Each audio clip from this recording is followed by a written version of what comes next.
bent. Nigga, where am I going? Drop the foe in my cup, now I'm floating. I can't feel a thing, to be real, I just go through the motions. Where am I going? Nigga, I'm in deep like the ocean.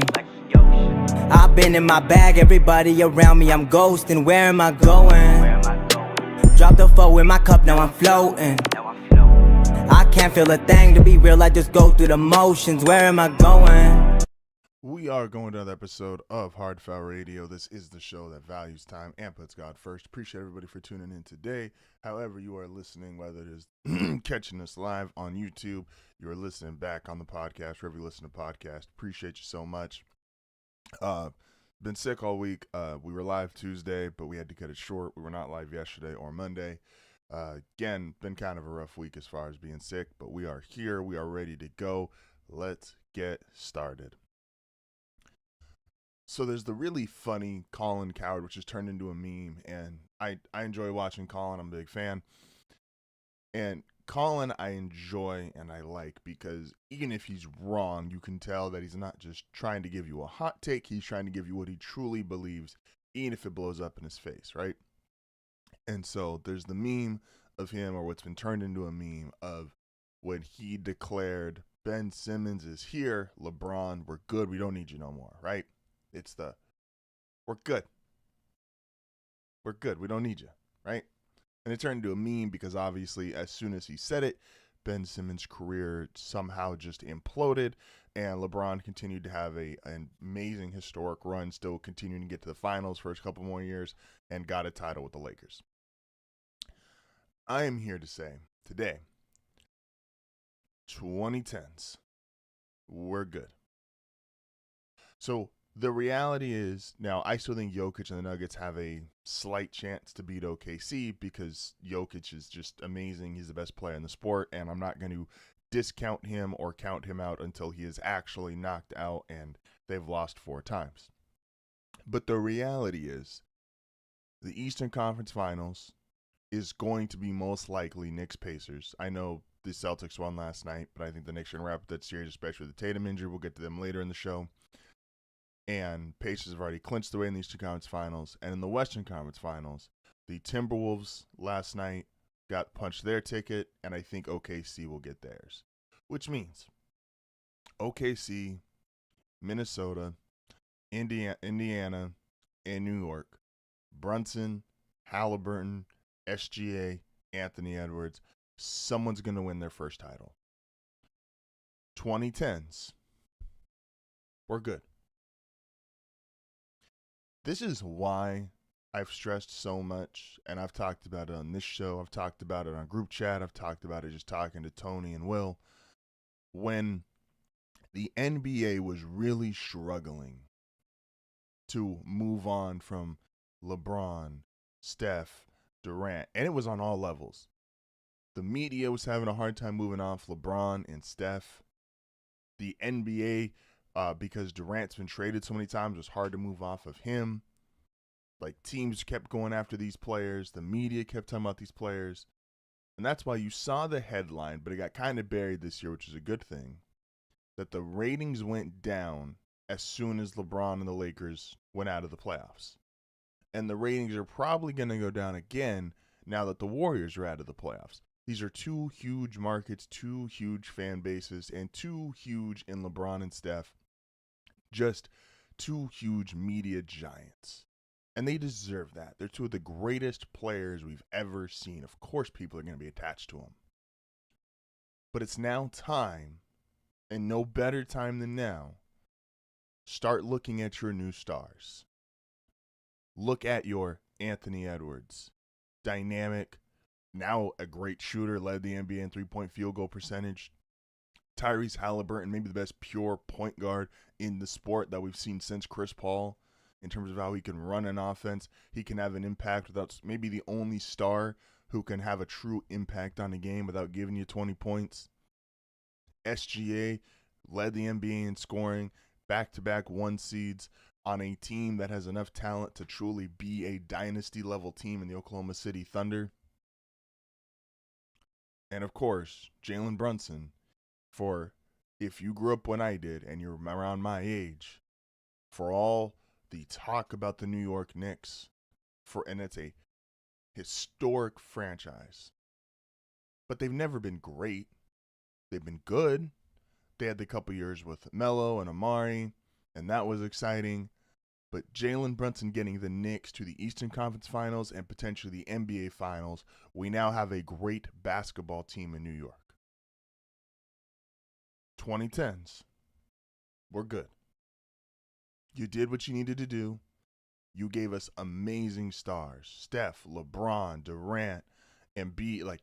You gave us amazing stars and amazing time. The Warriors dynasty, we'll never forget it. LeBron going to the finals 8 straight years. But we're good. We now have new, young superstars. Get to know them. Get to know them. And get to know these teams. The Timberwolves, the Pacers, the Thunder, the Knicks.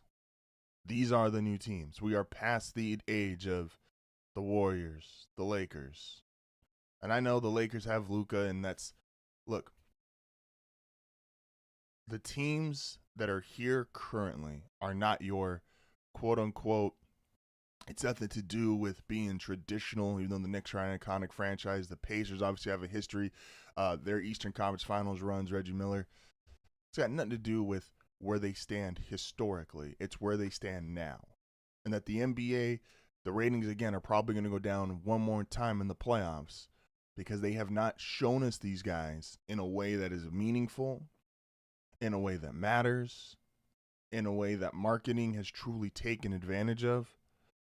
The closest is Anthony Edwards. And there's been all this talk about face of the NBA. And whether you want to say this is the one individual player is the face of the NBA, it's hard in succession plans to go from one guy to another guy, replace it, and it's seamless. But one to many works a lot of times, right? Like the NBA was lucky that it got to go from Mike to this combination of Kobe, Shaq, Duncan, and really young LeBron. One to many. Now LeBron's had it. Steph kind of in there too. And it would be really tough to say LeBron to Giannis or LeBron to Jokic or LeBron to Anthony Edwards. But if I get to go LeBron to Anthony Edwards, Tyrese Halliburton, Jalen Brunson, that's SGA. That's plausible. One to many has a much higher likelihood of working than one to one. It's just almost impossible to follow up a Jordan, a Kobe, a LeBron. That's hard. Even for professional athletes, even for world-class athletes, that's hard. So we now have transitioned where we had our superstars of yesteryear. These are our superstars of today. We've had our great teams of yesteryear. These are our great teams of today. They're going to have all these conversations, and I love Giannis. Jokic is amazing. But these teams, and they're still going to be relevant, but every generation has its remaining superstars who were left over from the previous generation. There's always going to be guys who, as your team starts to make a run and starts to make a claim for itself, there's going to be superstars from a prior year who are still relevant, who are still really good. You're still gonna have, for those of you that can't let go, an older Durant, an older Steph, and an older LeBron, and that's perfect for the league. Let them still be great. I've said multiple times, they are the greatest old superstars you're probably ever gonna see. You're never gonna have another time where you're gonna have someone like LeBron, Steph, and Durant all playing at the same time. At this age, playing this well. But we've got young guys now. Hit the meme. 2010's. We're good. I also want to explain, and this is for something we do all the time. When a team wins an NBA title, we just always put them as betting odds. Fans, media are like, okay, cool, they're the favorite to win it next year. And this happens in a lot of sports, but it really happens in the NBA. And I talked about this a little bit on Tuesday, where I said a few weeks ago, let's not just hand the Celtics a title. Now, yes, Tatum being injured, unfortunately, really, I think ruins it and puts it in the ground. But the Celtics were losing this series even before the Tatum injury. Hope Tatum makes a full recovery, even though he's probably out next year. Again, we'll get to him later in the show. Just because you won a title and you bring back the same team, I said Milwaukee did this. They were considered the favorite. You can go even all the way back to the Lakers. The Lakers did this. Pretty much brought back the same team post-bubble, were the favorites. Didn't win out in the second round. Then you got the Bucks. Boom, Giannis, Middleton, Drew, everybody's back. We're going to win. Giannis is going crazy. He's 26, I believe, at the time, 27. We're at 50 points in an NBA Finals game, out in the second round. The Nuggets, Jokic, oh my gosh, look what he's doing. Look at how amazing they are. Michael Porter Jr., Jamal Murray, Aaron Gordon, out in the second round. These teams, and now the Celtics, amazing. They look like they're going to be a dynasty. Oh my gosh, they're maybe the best starting five ever, out in the second round. These teams, just because you've won one, does not guarantee you that you are going to win 2, 3, you're going to turn into some dynasty. It is very unique and rare. These players that win 3, 4, 5, the Steph Currys and the Golden State Warriors, LeBron James, the Heat and the Cavaliers, Michael Jordan, obviously, with the Bulls, Kobe and the Lakers, 2 different little mini runs. Tim Duncan getting 5 over 15 years. These are unique, all-time pantheon guys who are fighting for the top 5 to 10 players of all time. This era, like, that was the era of dynasties. The Duncans, the Bulls, the Lakers, the Celtics, LeBron. That was an era of dynasties. This is an era of ones. And let's not make the same mistake. One of these 4 teams, again, like I said, Knicks, Pacers, Wolves, Thunder, somebody's going to get their first title. And we're going to look at them and go, well, the Wolves are still young. They got Ant, and they got Julius Randle and Gobert, and they got depth. Oh, they should be able to repeat. The Thunder, the story writes itself. Look at the job Sam Presti has done. Oh, my God. We're going to address Sam Presti here at some point because he's got to win a title here. With the amount of talent he has, at some point he's got to win a title. You go over to the East, the Pacers, again, young stars. The Knicks, what they've done with all the Villanova guys. With, excuse me, we're going to all look at them and go, oh, yeah, they should clearly be in the title. Most guys, if they get one is all they get. And it's not a matter of not being great enough. It's not a matter of not being whatever enough. Jokic is an all-time player, in my opinion. He might end his career with 1 title. Giannis is an all-time player. Might end his career with 1 title. And if SGA, Ant, Halliburton, Brunson wins it this year, whoever does out of those 4, they might end their career with 1 title. This is an era of ones.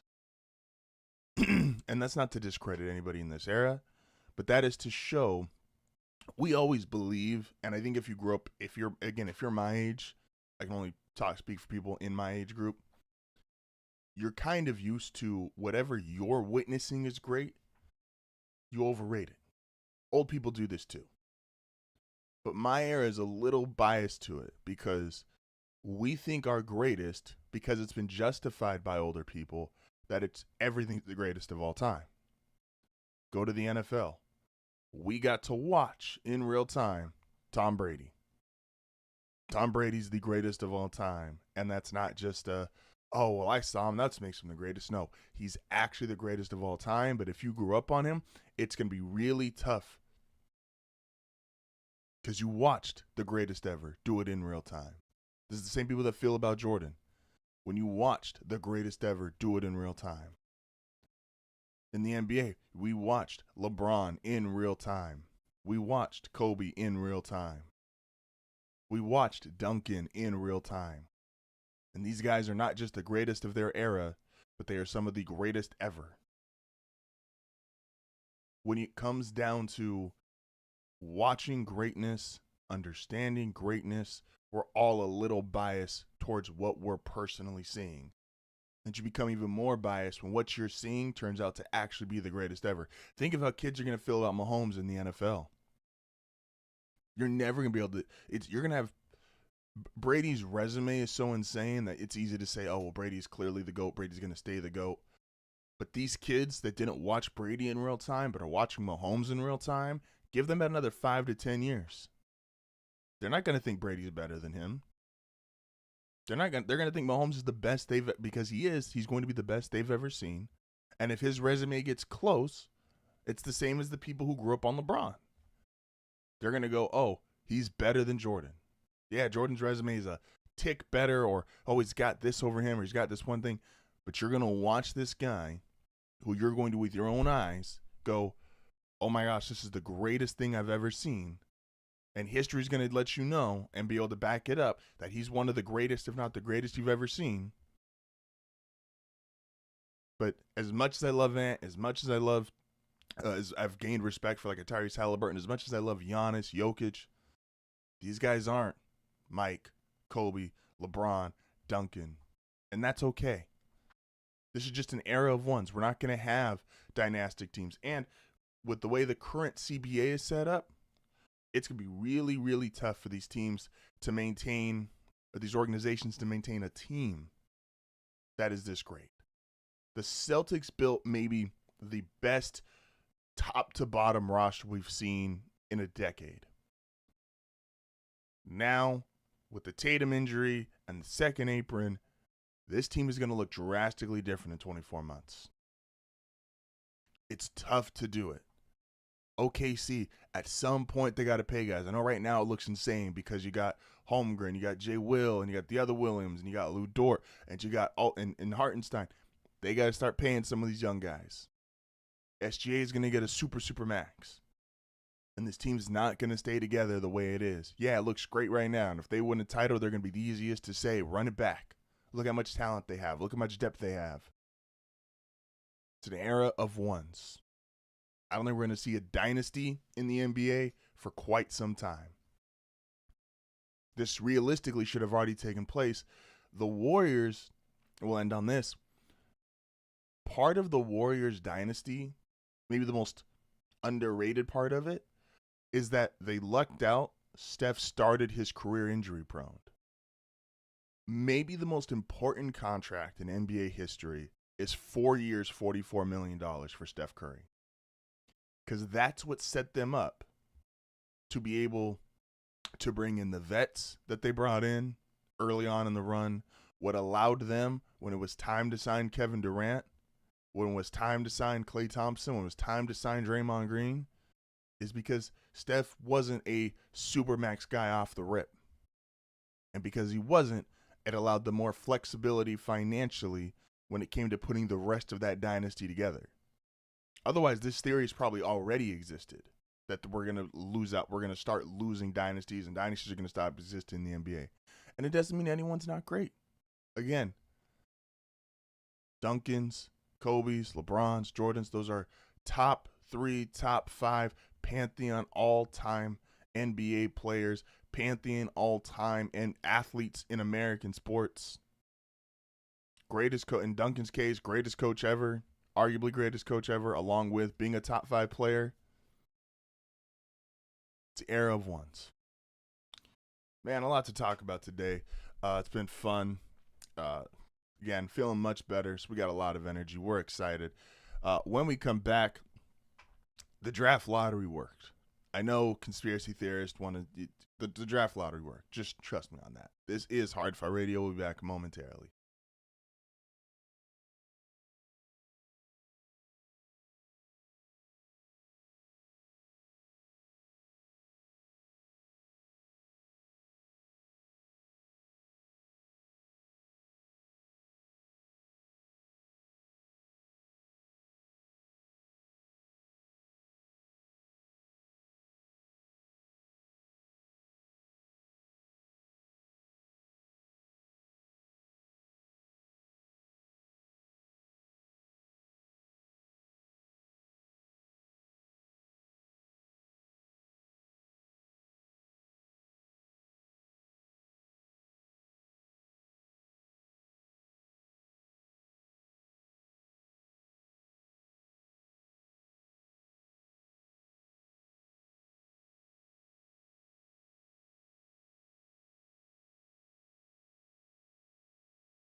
And we are back. This is HardFoul Radio. Appreciate everybody for joining me today. We have so much to talk about. We're actually going to skip Not Serious because there's just too many things to discuss today where I don't want to waste time with Not Serious. Also considering changing Not Serious. I probably am going to move something on to like my idea in my head is takes bad enough for Twitter. And that's because I want to be able to address what people are saying without necessarily being vindictive against the person. And yeah, so takes bad enough for Twitter, maybe debuting tomorrow, we'll see. If not, for sure debuting next week. So conspiracy theorist, and I tweeted this out as soon as it happened, conspiracy theorists had a ball with the NBA draft. Oh my gosh, they rigged it for the Mavs. You traded Luka to the Lakers. You know, the Pelicans traded AD to the Lakers. They got the number 1 overall pick. The Mavs traded to the Lakers. They got the number 1 overall pick. And when Chris Paul was traded to the Clippers, the Pelicans... Look, man.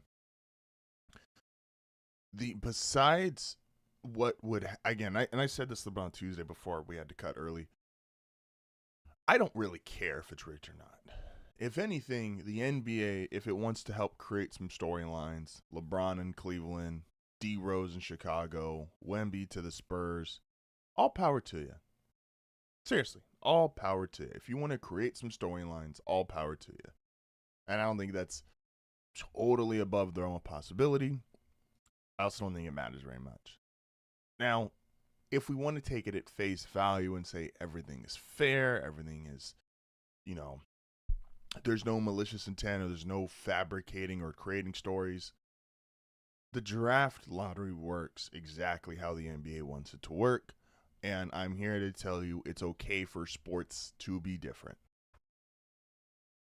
Look at the draft for all 3 leagues. In the NBA, they don't want just the best team to win the lottery every single year. They want them to have a chance. They don't want to encourage tanking. Tanking is already an issue in the NBA. They don't want to encourage it. Now, I think there's other things they need to do in regards of not encouraging tanking, but you can't totally control that. It's a much long-form conversation. But they don't want to encourage tanking. They don't want you to go, oh, if we're just outright terrible for a year, we get the number 1 overall pick, and if we think it's a generational guy, yeah, sell the farm, do everything, boom, lose as many games as possible. Now, unfortunately, in the NBA's case, this is semi-backfired because now teams tank for multiple years because they're not getting the first overall pick who's helping them. But they want to be different than the NFL, who, if you are terrible, and a lot of teams don't tank the same way in the NFL versus the NBA, and part of that is due to the physicality of the sport. It's just much harder league to tank because you have guys running into each other at 100 miles an hour. But the NBA wants to be different than the NFL, and they should. Go even to Major League Baseball, who doesn't play true rookies. For the people that are upset about where their team's drafting, try drafting the blue chip guy, number 1 overall pick, and he doesn't even show up to your Major League team for 2 to 3 years. Imagine if you were the Washington Commanders and you drafted Jaden Daniels, or take it a step further, be the Chicago Bears, Caleb Williams, best prospect in however long. He gets drafted, and you don't actually get to see him play football for 2 to 3 years. They want to be different. The NBA lottery gives you excitement because no one competes with the product that is the NFL draft. That's just a huge event. It does bigger numbers. The NFL draft does numbers as good, if not better, some years than the NBA Finals and World Series. And that's because there's instant excitement now, especially with quarterbacks who it used to be forever. Quarterbacks didn't play immediately. Now they do. That there's this instant excitement of, oh, our team's going to fix itself with this. In the NBA, it's much harder because, A, these guys coming out of college after a year are not nearly as impactful as quarterbacks coming out who have started 2 to 3 years of college football because you have to stay in college longer as a football player than you do as an NBA player. But with the lottery, they need to be different. And that's okay. They don't want the Wizards to just go, okay, you're terrible, and now you just, you're terrible one year, you get the guy, boom, move it on. Now, again, to my earlier point of why now teams tank for multiple years, that's just because some of these teams are not well run, and that's going to happen anyway. The Wizards are not terrible for a lack of trying. The Wizards have had John Wall, Bradley Beal. They did throw a lot of money at Jordan Poole. How do you feel about the player? Kyle Kuzma, who is a champion, they had him. Like, they have made moves. They signed Jonas Valanciunas. Like, they've made moves to try to be competitive. They're just not.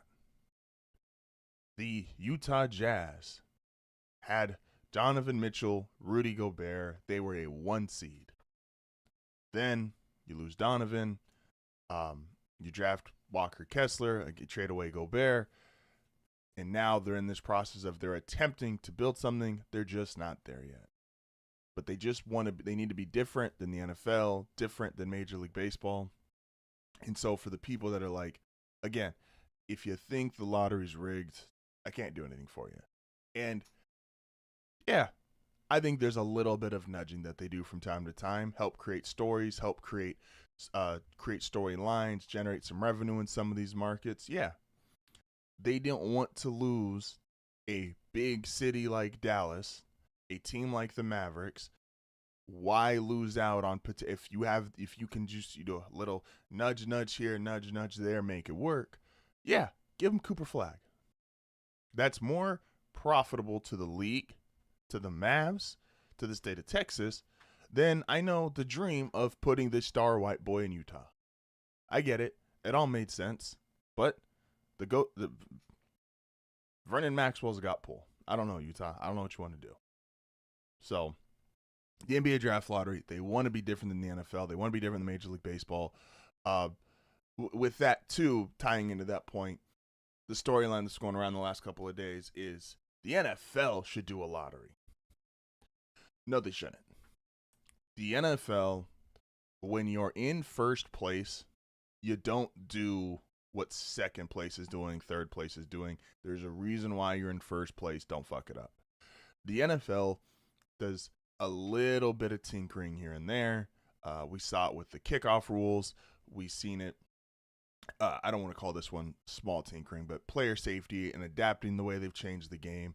And they've done everything. They've knocked it out of the park to such a degree. Even the things like the kickoff that we don't love does not stop us from watching football whatsoever. The NFL draft works. Again, I just said the NFL draft does bigger numbers or equal numbers to NBA Finals games, to World Series games. The NFL does not need to copy second place, does not need to copy third place. It is in a league of its own. I saw the tweet yesterday. It was the top 100 top 100 televised events. The NFL is like 80 of them. Like NFL games, the Super Bowl, obviously, the playoffs, big-time NFL games. Chiefs, Cowboys this year are going to do numbers. The NFL doesn't need a lottery. And two, the NFL, because of the violence and physicality, you don't want to create a situation in which teams are bad for multiple years because they can't get that number 1 overall pick. And yeah, there's excitement in that, which the NBA loves. The NBA loves that excitement of who's in the top 4. They even go to commercial break for it and come back, and it's like, okay, we got Sixers, Spurs, Mavs. They all have a chance at the number 1 pick, and the NBA loves that, and it's great for them. The NFL doesn't need this, and the NFL shouldn't do this.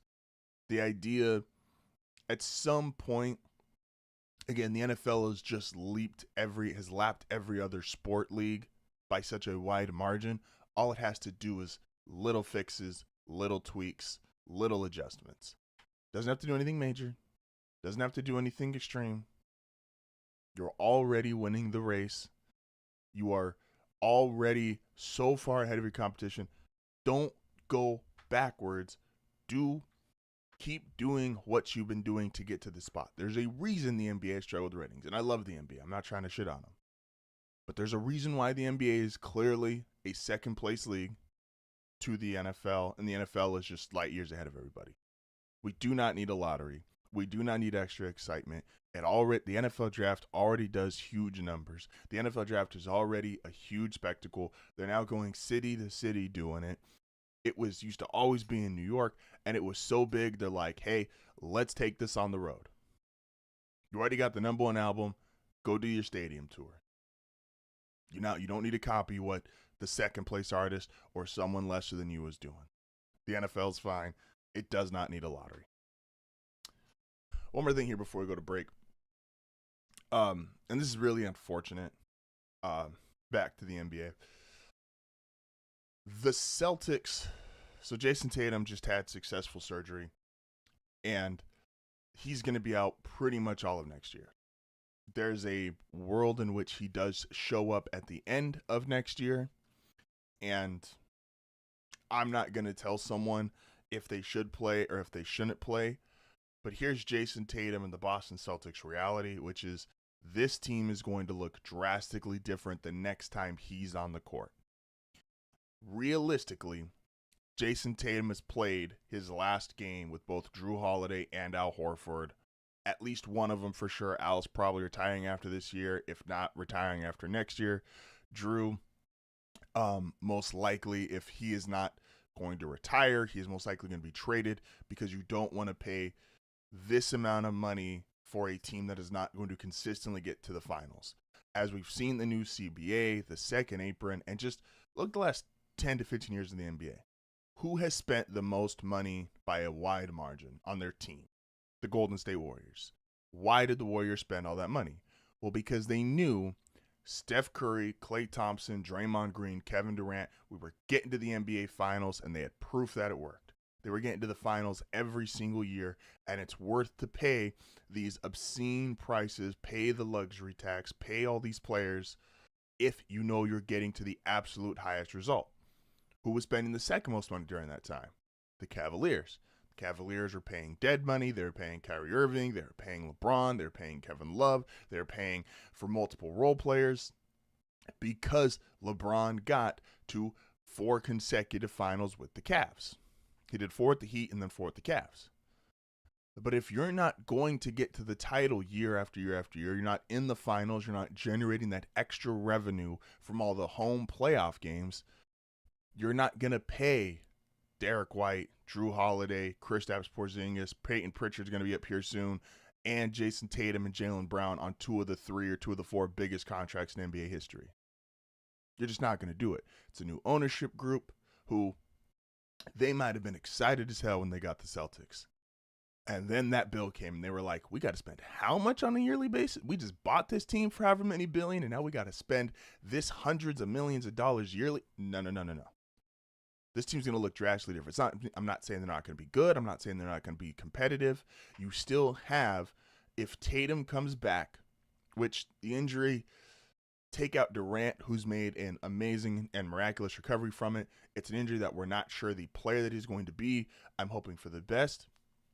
But him and Brown are still cornerstone pieces, but you're not going to spend the extra money on players 3 through 10 on your roster if you're not consistently in the finals, and you're not making the finals this year. No Tatum. It's unlikely you make the finals next year. So you're not going to spend all this extra money on Kristaps, Drew, Derek White, et cetera, et cetera. So this team's going to have to start getting peeled apart. Now, good news for the Celtics. Amazing front office. A top 3 to 4 front office in the sport. So they will rebound. They will trade away some of these guys, get their draft picks. They've drafted exceptionally well. They've made really good decisions in free agency. They will be fine long-term with the roster. But it's going to look, when Jason Tatum finally plays again, it is going to be a much different team than what he has now. Right now, because of the amount of money they've spent and because of where Tatum and Brown are in their career, this is one of the best overall starting fives and one of the deepest teams, them and OKC. And OKC's done it by just accumulating 1 million draft picks prior, getting SGA and acquiring 1 million draft picks, which is how they built their roster currently. The Celtics went out and traded smartly, got Drew when Milwaukee had to make a salary dump, got Derek White when the Spurs were transitioning, got Kristaps like when the Mavs They've made really, really smart moves. And that's the hope for the Celtics, and that's the proof positive for the Celtics of why this is still going to be a really well-run franchise, a really good franchise, is they've got an amazing front office. But this team is going to have to adjust. They're going to have to transition into the next phase of the Jason Tatum, Jaylen Brown experience. It's going to be a front office-led team. They cannot just afford to keep throwing money at the rate they've been at guys if you're not going to be in the finals every year. The Warriors did it because they're in the finals every year. And when they stopped going to the finals every year, before we go to break, Klay Thompson is proof positive. Yes, Klay was declining, but so is Draymond. And they made a decision. We don't have Durant anymore. Klay and Draymond are declining, but we still believe in Steph. We're going to pay one of them. We're not paying both because we don't think Klay and they got that last title in 22. They don't think this team can consistently keep getting to the finals, so we're not going to pay this huge luxury tax. We're not going to try to mess with the second apron. This team is probably about as good as it's going to be. We're going to keep Steph, obviously. He's our superstar. Draymond, we're going to keep you because we think you're still a glue guy and you're going to age a little bit better than Klay. Klay, sorry, we got to move on. Teams and owners aren't going to pay with the current second apron, the current tax bracket in the NBA, unless you are guaranteed going to the finals. And LeBron out of his prime, Curry out of his prime, Durant out of his prime, ain't nobody guaranteed to go to the finals year after year. A lot more NBA stuff to talk about when we come back. This is HardFoul Radio. We'll be back momentarily.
So sometimes you just have to laugh at yourself. And I do hard foul. I do hard right, hard left every Monday. And I just come in and I say, hey, look, these are the things that I got the most right. These are things that I got the most wrong last week. And some of that is accountability. I also think there's just times you kind of have to just laugh at yourself and go, man, look, I might be the kiss of death for the NBA playoffs this year. And I fully believe, I'm not a hot take person. I fully believe in every single thing that I say, every opinion that I give. And if I'm wrong, I'm wrong. And I can live with that. But I fully believe it. Even despite what my friends might say that, oh, you're just saying that, whatever. Like, I fully believe everything I say. But what's true, though, is if I went back and looked at my original bracket, now the Timberwolves have made me look really, really smart. I had the Timberwolves going to the NBA Finals. Anthony Edwards, huge fan, big believer in. And it's right now they are the one thing that is keeping me looking like I know what I'm talking about. Everybody else, not so much. Bucks had them going to the finals. Believed in Giannis a lot. All-time great. Carried the team. Yeah, didn't do it. First round exit. I did not believe in the Pacers whatsoever. They're in the Eastern Conference Finals. I had Pistons over Knicks, and it was my most surefire upset. Knicks are also in the Eastern Conference Finals. We're good at this. I promise. I promise I'm good at this. Going over to the... I had the Clippers making it to the Western Conference Finals. Yeah, I know they employed James Harden. I should have known they employed James Harden, and that's my own fault for saying that they should have made it that far. They lost in the first round as well. And then even going to the second round, right? Like, I got the easy ones, right? Like, I got Cleveland over Miami. I got Boston, OKC over Memphis. Like, those are the easy ones. Picking the 1 seed isn't really proving you know anything or a lot, really anything about basketball, right? Then I get second round. Again, Timberwolves made me look really smart. Oh, that's the other thing is I had Warriors losing to the Rockets because I said, what do the Warriors do better than the Rockets? And the answer is they employ Steph Curry. And sometimes that's all you need to do better than the other team. Just employ Steph. That gets you far. Then, from there, go to the second round. And we have Warriors-Wolves. I was right about the Wolves. Feel good about that. OKC Denver. Now, I didn't even have Denver in this position, but once Denver got up to 1, and situationally the way Jokic was playing in the fourth quarter and end of games, I said this on group chat on Sunday. Nuggets win this series. I thought the way Jokic was playing, Aaron Gordon, I was unaware Michael Porter Jr. heard that maybe and just decided, joke's on you. I'm not giving you more than 5 points a game anymore. It's like, yeah, Denver's going to win. I believe in Jokic. They're better than OKC. OKC is showing their age. Denver hasn't won a game since. Then you go over to the East. I tweeted out. Celtics, I said, when the Knicks beat the Pistons, I said, great shot. Amazing moment. Happy for New York. Celtics in 4. I mean, the Celtics won last night. That's something, right? Celtics probably going to lose this series. And then Cavs, Pacers. I said the Cavs were going to boat race Indiana. Indiana in 5. I've already talked about being wrong on them. I'm not going to really deep dive that. Maybe I'm just the kiss of death this year. With the exception of maybe Anthony. See, this is how you know. This is the real test of superstardom. Anthony Edwards being the one guy who the hard foul kiss of death did not affect and might still make the finals. That's the face of the NBA. That's the superstar. That's the best player we got going on right now. When we come back for hour 2, we're going to talk a lot of NFL. Schedules just got released for a lot of teams yesterday. But I just wanted to address that. I have been the kiss of death. So once it's final, like we know for a fact it's Knicks, Pacers. We know for a fact it's Wolves, Thunder. I will come on and make predictions, but let's just be real honest here. I bet the kiss to death, man. What can you say? This is HardFoul Radio, back for hour 2.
And we are back. It is hour 2 of HardFoul Radio. Appreciate everybody joining me this morning.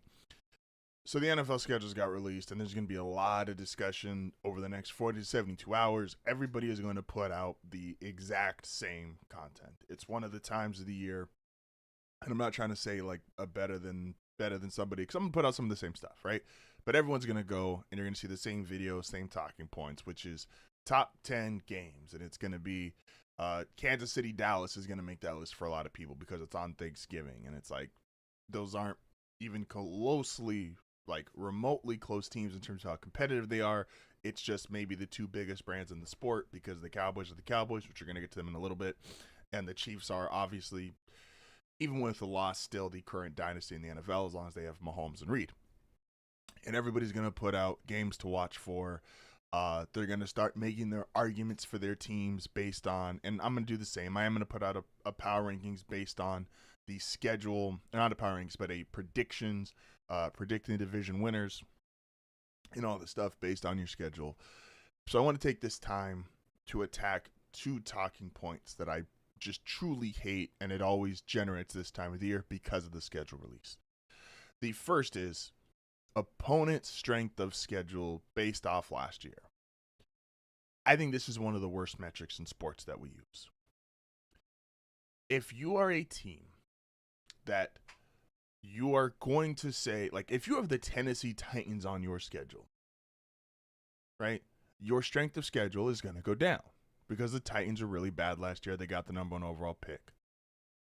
Denver opens up with Tennessee, and there's a lot of Bronco fans, myself included. I think Denver's defense is going to be great, but there was a lot of Bronco fans who went, oh, we got a rookie quarterback week 1. Boom, schedule perfect. It's going to be a breeze. We're going to beat up Tennessee. Tennessee is going to be significantly better at quarterback. Tennessee made a handful of offseason additions on top of, yes, Will Levis was awful last year, but Tennessee, you could argue, has had 2 back-to-back good to really good free agent classes. Remember, they just got Snead from Kansas City a year ago.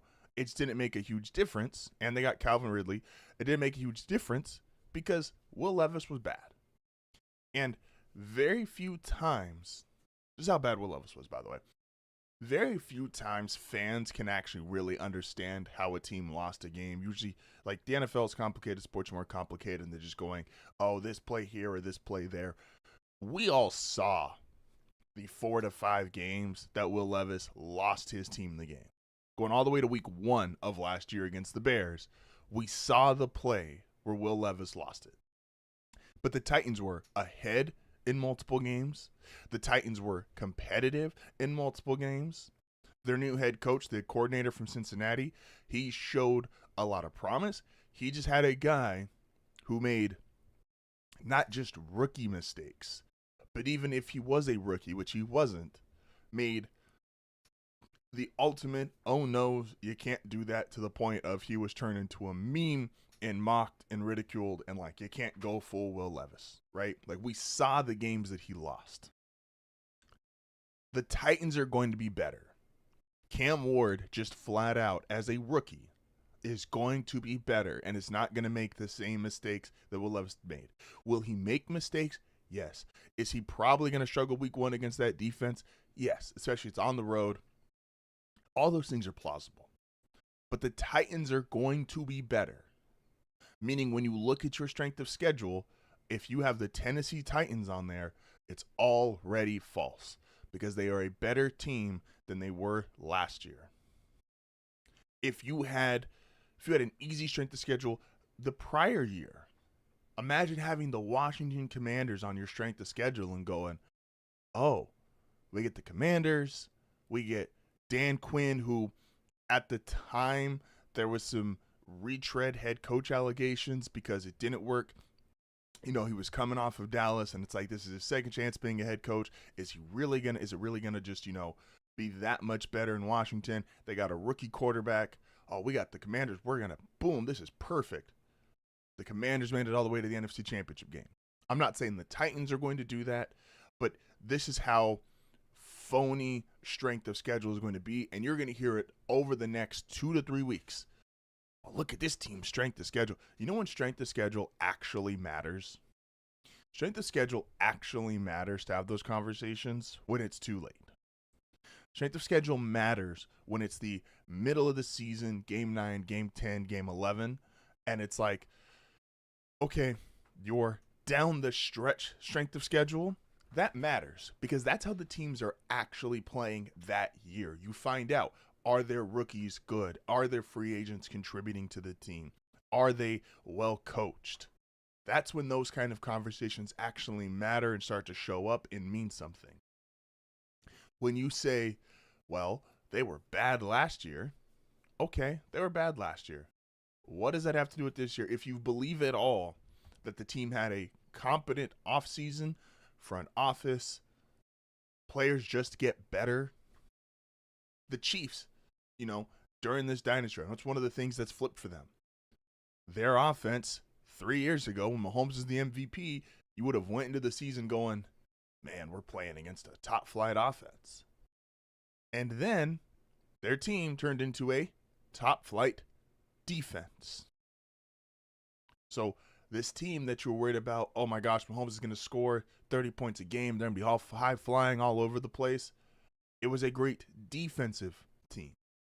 Again, strength of schedule and basing stuff off the previous year is one of the worst and laziest talking points that we have in sports media.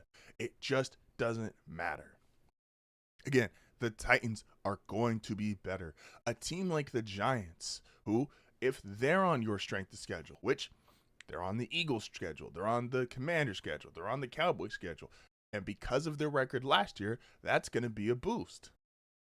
Well, what if Jackson Dart, who they took in the first round, is a competent rookie quarterback? And they did not have competent quarterback play last year. Have you actually seen the Giants roster? Now, I'm not as high on it as a lot of other people, but Dexter Lawrence, now Abdul Carter, they've got a left tackle like Malik Neighbors.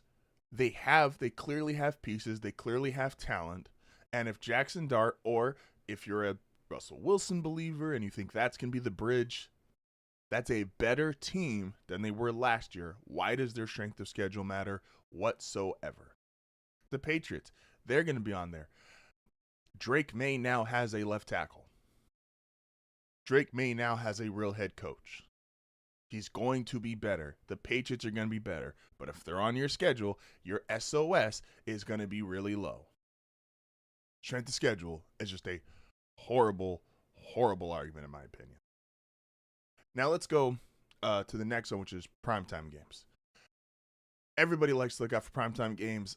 Chiefs lead the entire NFL with 7 primetime games. The Cowboys are second. And I've seen a lot of people pushing. This is another one that's people are going to push back on. You're going to hear a bunch over the next couple weeks. Why do the Cowboys have so many primetime games? Because of the Cowboys. And before you say anything, the Cowboys are perfect for the NFL. They just are. It's very rare in life you can create authentic feelings of both hate and love and very strong towards the same thing. Sports does this. You become a fan of a team, you love that team, you immediately have rivals. You just hate. I became a Bronco fan. I immediately hated the Chargers, the Raiders, the Chiefs for no real good reason other than I said, I like the team with the blue and orange horse. Same thing happens with kids. You have a kid, you love your kid. That is your prized possession. You love them until the end of your days.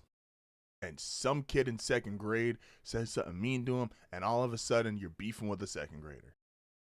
You don't make the rules, it's just how it works. The Cowboys invoke these feelings on a scale that we just don't get to see. And every sport has one. The NBA has the Lakers, the NFL has the Cowboys, baseball has the Yankees. And these are all great for their sport. You need to have someone people love to hate and hate to love. It just works so well. And their draw is still, you can argue with it, you can say what you want about it, you cannot like their fans, whatever you want to say. They draw as well as any team in professional sports. I saw a segment yesterday because the Chiefs are playing them on Thanksgiving, and it's this, you're going to see this storyline too a bunch. Are the Chiefs now America's team?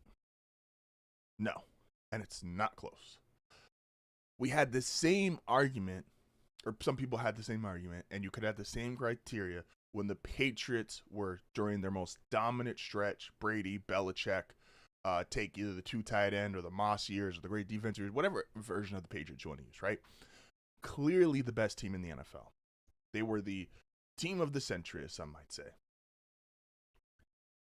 As successful as they were, and as much as people love to hate them, and they had this ever-growing fan base, they were never going to be the Cowboys.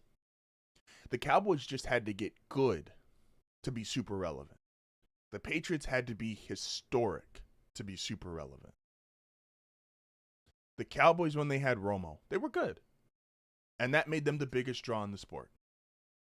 The Patriots had to get to multiple Super Bowls, go undefeated in a regular season, set the all-time scoring record on offense.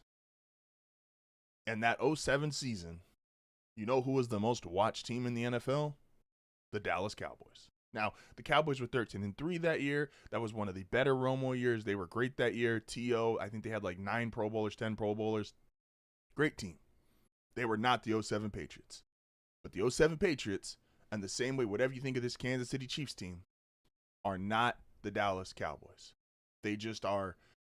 And it's great for the NFL, by the way, that they exist. It's the same way it's great for the NBA that the Lakers exist. And it's great for Major League Baseball that the Yankees exist. When you can just get that ire out of people by just existing. You don't have to force it. You don't have to create it. It's just there. So, Cowboys, it's like in the NBA, I'll end on this. The Golden State Warriors, who are now the most valuable franchise in the NBA, and I think they're second only behind Dallas in terms of all 4 major sports, worth $9 billion. They are maybe, I'd said early in the show, I think it'll be the last dynasty we have in the NBA for quite some time. Steph Curry is amazing. One of the most fun and exciting and greatest players we've all ever watched. Even Steph, as much as the Warriors have done for the sport, and Steph has done for the sport, and as big of a draw and attraction as he is, the Lakers did better numbers during a COVID season because they got to a title. And yes, winning a title is great, and I'm not trying to diminish that. Steph had a dynasty. Multiple NBA Finals championships. And then even post Kevin Durant, got back and won another one. Still can't do bigger numbers than Lakers. Still not a bigger draw than Lakers. You just have that one team in every sport. And it's good for the sport because we like making fun of Cowboy fans because they're delusional. We like making fun of Jerry Jones because it's like, what's he doing? And everybody secretly wants to be America's team. We just don't want to admit it, and that's perfect. We all would love, we make fun of trust fund kids because we think that a lot of them are immature or they don't really understand life and there's a point of cluelessness to them. But we'd all love to be trust fund kids. It's a really easy life. You just wake up and there's millions of dollars in your bank account. Your parents figured it out. They did life in a way of which you're never going to have to struggle. You're never going to have to be concerned. You're never going to have to be worried. Sounds like a pretty good life to me. That's who the Cowboys are. And we'd all secretly would like to be trust fund kids. Much more NFL to talk about when we come back from the break. This is HardFoul Radio.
And we are back. Excuse me.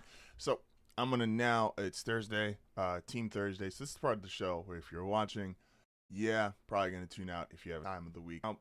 And so this is obviously we're gonna start off our Team Thursday. I'm gonna go over the things that I like, the things that I don't like. The things that I like a lot. I'll be real, even though I know I just kind of critiqued it. I do like the fact that week 1 you do get the Titans, and I like specific have the number.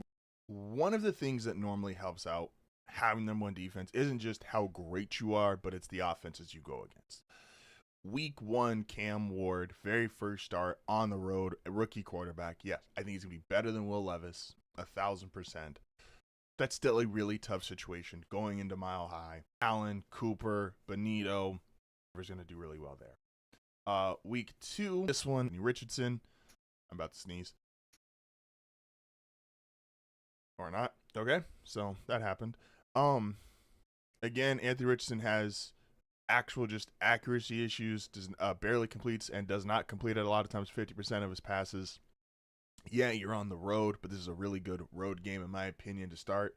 At the Chargers, this is where I think it's going to get a little tricky. So they just struggled against the Chargers last year. There's no real, I think they're as good, if not even slightly better than the Chargers, but you can't take away the reality that they struggled against them last year. That's just a fact. They went 0-2.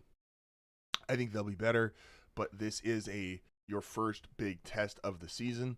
And it's kind of funny. I've been seeing a lot on Broncos Twitter that this is where a lot of people have penciled in their first loss. I wouldn't be shocked if it was. Then you have the Bengals. Your Bengals you get at home. I think so. The Bengals obviously beat Denver last year in that game. I think Denver, again, I think defensively they're going to be a little bit better even than they were last year. The Bengals probably statistically, now they still have Joe Burrow, you still have Jamar Chase, still have T. Higgins. You're going to be great. But I think statistically you are going to be a little, I don't think Jamar Chase is going to win the Triple Crown again next year. And you get this game at home versus last year's on the road. I don't want to go super game by game here, but at the Eagles, this will be a really good test. Denver, 90% chance they lose this game. But this will be a really, really good test to see how great or how good you really are. Sometimes you're just good and you get smacked by the great teams, and it's this reminder of you're just good. Like there's levels to this, and you're just not quite there yet. And I'm okay with that if the Broncos aren't good enough to go to Philadelphia and win. That's fine. Year two of Sean Payton and Bo, year 3 of Sean in total. I'm okay if they're not quite here yet. Jets, I feel good even though it's in London. I don't love that there's no bye week after London, but I do love that the Giants are coming. We get the Giants coming back from London. I think the Giants are still going to be a weaker team, even though they'll be better. So I like 4 of the first 6 matchups. Jets, Giants. I like the Bengals because it's at home. Colts, Titans. And this is where I say like the defense and the scheduling matters, is because for those 6 games, the defense should hold these teams to 17 or less points. I truly believe that. The Charge game, I think, can get away from them. And I think the Eagles game, we can get away from them. I do think the Bengals, maybe stat-wise, they'll probably get over 17, but I think they win that game. That has potential for 4-2. There's a lot of potential here for 4-2. There is even potential if you win one of those tough games, either the Chargers or the Eagles game, the Chargers game probably more likely, that you're going to, you could even potentially get to 5-1. I also like the fact that out of those 6 games, 4 of them are on the road. I'm sorry, out of those 7 games, I apologize. I keep saying 6. Out of those 7 games, 1, 2, 3, 4 of them on the road. I would rather get the road games out of the way. And you get home, again, for the Giants, the Cowboys. I feel good about against the Cowboys. At the Texans, that'll be tough. Home for the Raiders. And I love this stretch. And this is going to be the most important stretch of Denver's season. Home, Thursday night football against the Raiders. Then home with basically the mini bye because you play Thursday night football going into Kansas City. I love this for Denver. They're going to play the Chiefs twice. The second one's at Kansas City. Obviously, it's week 17 for Christmas. We'll see what the implications are, but there's a chance that game is going to be less meaningful. This is where you got to prove it. This is, to me, the biggest game of the year. And by the way, I am very high on what I think Denver can do this year. If I'm looking at it, if I go Titans, Colts, or wins, even if we say the Chargers are a loss, I think they beat the Bengals. I think the Eagles is a loss. I think they beat the Jets, Giants. I think they could beat the Cowboys. So that's 6-2. Texans could go either way. Let's say it's a loss, 6-3. 7-3. I think they beat the Raiders. 7-3 heading into this game. This is where you prove, are you actually ready to take out the Chiefs? Now, everybody is. This is kind of what inspired me to do takes terrible enough for Twitter. There is somebody in the media, and I don't want to call out names because, again, I'm not trying to attack the person. I'm not trying to attack them personally. Who basically the stance is there's no way the Broncos can ever be competitive as long as Mahomes is in the division. Look at Mahomes' record against the Broncos. Listen, if Chiefs fans really feel like they are untouchable for the entirety of Mahomes' career, then fine. I can't do anything about that. But at some point that will start to break, especially because what they failed to mention is this is the best Denver has been since Mahomes got here. Just flat out, both on the offense and defensive side of the ball, this is flat out the best they've ever been since Mahomes got here. At some point, that record will start to switch over. Has he had an amazing start and dominated Denver in his career? Yes. He is also, in his last 3 games against Denver, has multiple interceptions. He had the 3-pick game. Justin Simmons is intercepted. I understand Simmons is no longer on the team, but intercepted him more than anybody in the NFL. Go look at Mahomes' actual points per game against Denver. It's not that high. Yes, he's winning these games because Denver's had such horrible offenses. He kind of realizes, okay, I only need to really get to 20 points and that's it. But go look at his points per game versus Denver. But if you're the Broncos, this game matters more than the Eagles game, than the Washington game, which I know a lot of people have circled, and even the Bengals game. If we think the Bengals are going to be better than last year, this is the boogeyman in the division, and I think there's a really good chance if you're 7-3, you win this game to get to 8-3. That's probably puts you in first place in the AFC West. Now, again, and it would put you 2-1 because I think they beat the Raiders, and the Chargers game, I think they could lose that one on the road. You get to 8-3, a win against Kansas City. You have the bye week after this, and you have the mini bye going into it. Schedule-wise, I think this sets up really, really well for Denver. This is the game. Mark it, 11-16. The Denver Broncos are beating the Kansas City Chiefs 11-16, going into their bye week. Commanders on the road, coming off the bye. This one's going to be tough. You're going to be off the emotional high, in my opinion, after beating Kansas City. This game could go either way. Let's say it's a loss, 8-4. I think they sweep the Raiders. I just think they're flat up better than the Raiders, guys. I know they got Geno and Ashton Genty and Pete Carroll. I just flat out think the Broncos are just clearly better than the Raiders. So 9-4. Packers game will be tough. Let's say it's 9-5. I think they beat the Jaguars at home, 10-5, and then those last 2 games against the Chargers and the Chiefs. I don't think they sweep the Chiefs, so I got 11-6 right now for the Broncos as far as my prediction for the schedule, which 11-6 clearly going to be a playoff team, and that's with again, and the difference between 11-6 and 12-5, I think is going to be that Charger game on the road in Week 3. I think if they win that game, there's a chance Denver's 4-0 going into Philadelphia. And I think that's not being unrealistic or being over-the-top fan servicey about it. Again, the biggest games on the schedule are going to be the mini-bye coming off the Raiders game. You're at home. You stay at home with the mini-bye, playing the Chiefs, knowing you have a bye the following week. That's a really good place for Sean Payton and Vance Joseph to be. And, again, I think this defense, by all accounts, should be – I think it should 1,000. So if you had to say like percentages, right? 1,000%, they're top 10. Like just without question, if they're not top 10, something's gone horribly wrong, barring injuries. Very, very 100% confident they're top 5. And I am extremely confident it's even going, like, this should be the best defense in the NFL. Because how many true high-powered offenses are on the schedule? The Titans aren't. The Colts aren't. The Chargers aren't. I know the Chargers are good, but they're not like a high-powered offense. The Bengals, okay, we got 1. The Eagles, we got 2. The Jets aren't. The Giants aren't. The Cowboys aren't. The Texans, we'll see. The Raiders aren't. The Chiefs have not been. The Commanders, so that's 3. We're at week 13, and we've got 3. The Raiders aren't. The Packers, we'll see. It's debatable, 3.5. The Jaguars aren't, as much as I love Travis. And the Chiefs and Chargers. So you have 3.5, at max 4, really high-powered offenses. This defense should be number 1 in the league. They just led the league in sacks. They got even better in the secondary. They got better at linebacker. Like, they're going to put out the 11 best guys of any defense in the NFL, and they're not playing a ton of high-powered offenses. This is the year. This is the time. If Denver and Sean Payton are going to take that next step, this is where they do it.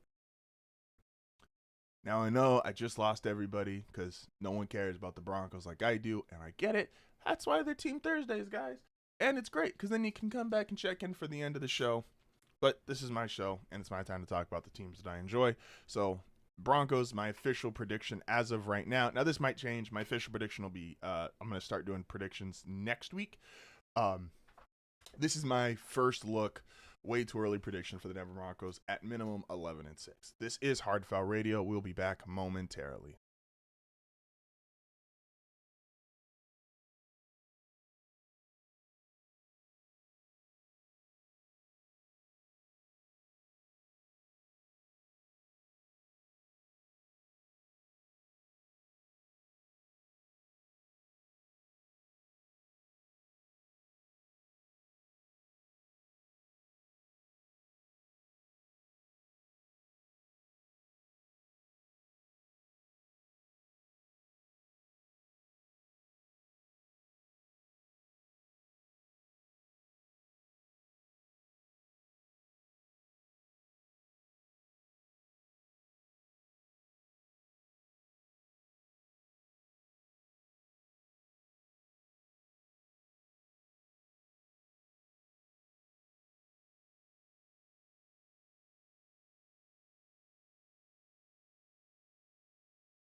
And we are back here to close out HardFoul Radio. So I was looking kind of over the break, and I've been kind of, a lot of times my last or my closing statement I kind of build throughout the show, depending on what's talking about. And I'm up early, so I get to kind of see everything that ended late last night, plus what's being talked about this morning. And there's a lot of, talk about this a little bit, there's a lot of winners and losers based on the schedule of who got screwed, who got this, you know, who's got the favorable schedule. And I said, strength of schedule is stupid because we don't really know how a lot of these teams are actually going to pan out. There's always new playoff teams. There's always teams that were in the playoffs that backtrack and backpedal and aren't as good. So using off last year's strength of schedule, I think, is a bad metric. The thing, though, that I do think the NFL, in the NFL, does a lot right. I think the one thing they're not great at yet is all these international games. It was one thing when it was the one international game a year. Go across the pond, go play your one game, we'll figure it out. Then they did the one game in Mexico City, or Mexico, probably almost a decade ago now. It was the red light game on Brady. Now there's 8 of them.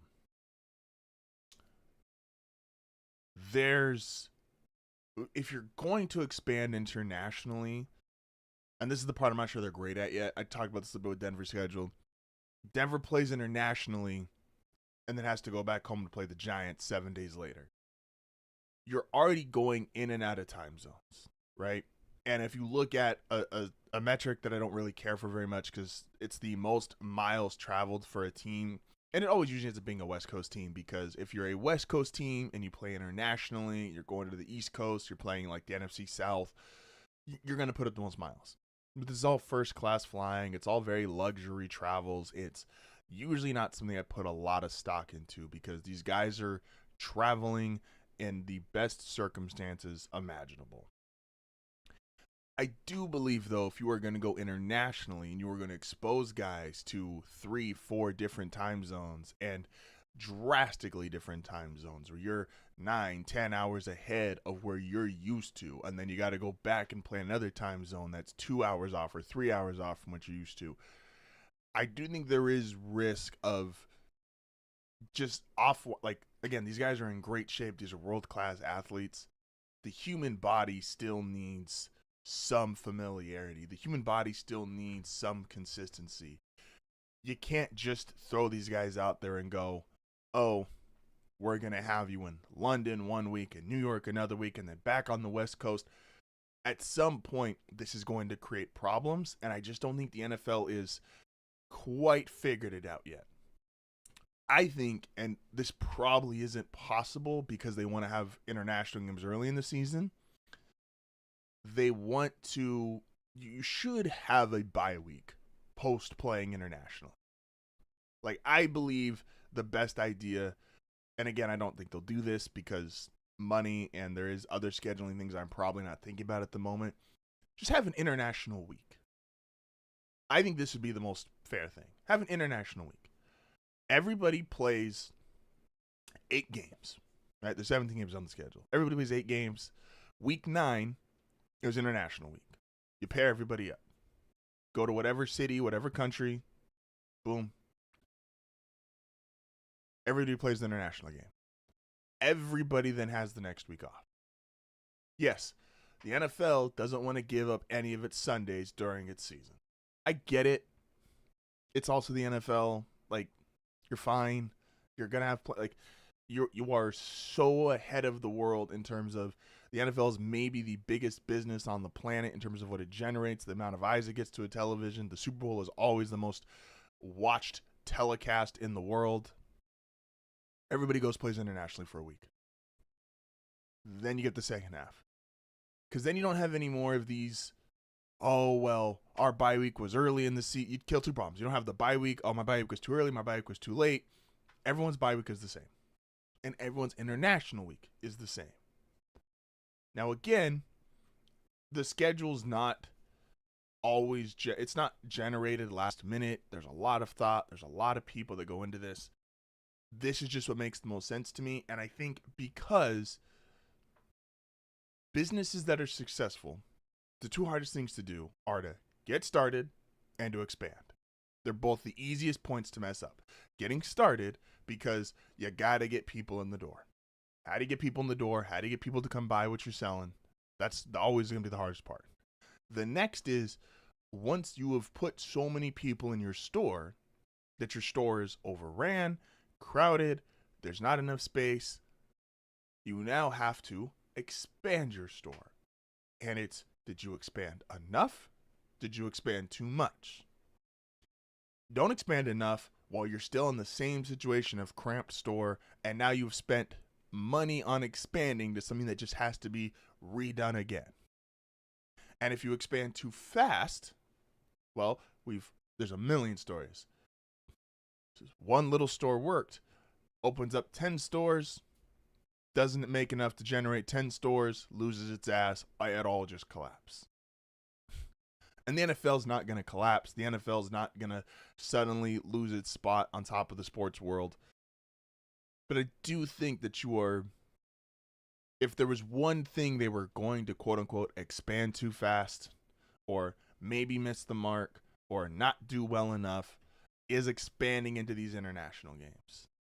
Because a lot of international games, it's a lot of miles, it's a lot of exposing guys to timelines, and you don't want, in a sport that has already regulated violence, more reasons for guys to miss games, reasons for guys to get injured, reasons for guys to be off. You want the most consistent product you could possibly have, because you're the NFL. You're the big kid on the block. You've been dominating the sports world. But if there's one thing I felt like, maybe we're messing up a little bit, it'd be all the international games. Appreciate everybody as always. Again, whether you are checking in live with us, YouTube every morning, 4 to 6 a.m. I know I've been sick this week, so I haven't been as consistent. I apologize. I will stop being sick. I will just figure out how to turn that part of me off. If you are listening on Apple Music, Spotify, wherever you get your podcast, appreciate you as well. Don't forget to check out the other shows we have here. Group Chat, 90 Feet, A&M. This is HardFoul Network. I appreciate everybody. This is the show that values time and puts God first. I will see you tomorrow.